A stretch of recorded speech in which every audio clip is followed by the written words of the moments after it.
ఇవాళ అన్ని వేడుకలున్నా ఎన్ని పెళ్లిలున్నా కూడా పెళ్లిళ్ళు ముఖ్యం కాదు, మన పార్టీ పిలుపు ముఖ్యం అని చెప్పి వచ్చినందుకు మీ అందరికి ఫస్ట్ పేరు పేరున నమస్కారం తెలియజేస్తూ, మిత్రులారా రుణమాఫీ గురించి చాలా విషయాలు అన్ని కూడా మన వినోద్ గారు చెప్తారు. నేను రెండు విషయాలు చెప్పి ముగించుకుంటాను.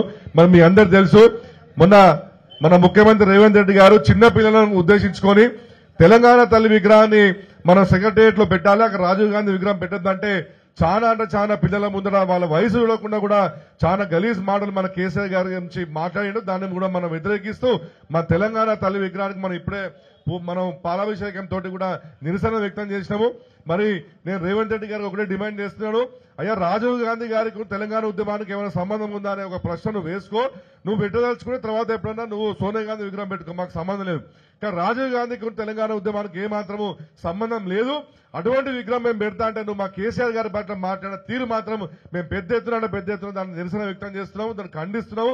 నువ్వు బేషరతుగా కేసీఆర్ గారి మీద మాట్లాడిన మాటలను వెనుక తీసుకోవాలి, క్షమాపణ చెప్పాలని చెప్పి కూడా మేము కరీంనగర్ జిల్లా పార్టీ తరఫున మేము తెలియజేస్తున్నాము. ఈ రోజు మీరు రేవంత్ రెడ్డి గారికి అబ్జర్వ్ చేస్తే వారికి సోనియా గాంధీ అన్న, రాజీవ్ గాంధీ, రాహుల్ గాంధీ అన్న ప్రేమ ఉండొచ్చు అని ఏం డౌట్ లేదు. అంత ద్వేషం కూడా కేసీఆర్ గారి మీద ఉన్నది.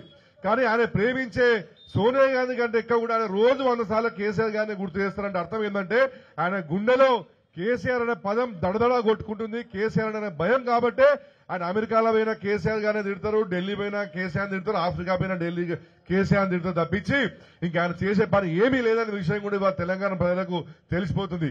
మరి ఈ రోజు ఈ ధర్నా ద్వారా మేమందరం కూడా మా కరీంనగర్ జిల్లా పార్టీ శాఖ తరఫున రేవంత్ రెడ్డి గారికి డిమాండ్ చేస్తున్నాము, వెంటనే ఏదైతే నువ్వు మాట ఇచ్చినావో డిసెంబర్ 9వ తారీఖు వరకు మేము రుణమాఫీ చేస్తామని ఏదైతే మాట ఇచ్చిందో దాన్ని వెంటనే అన్కండిషనల్ గా మొత్తం అమలు చేయాలి.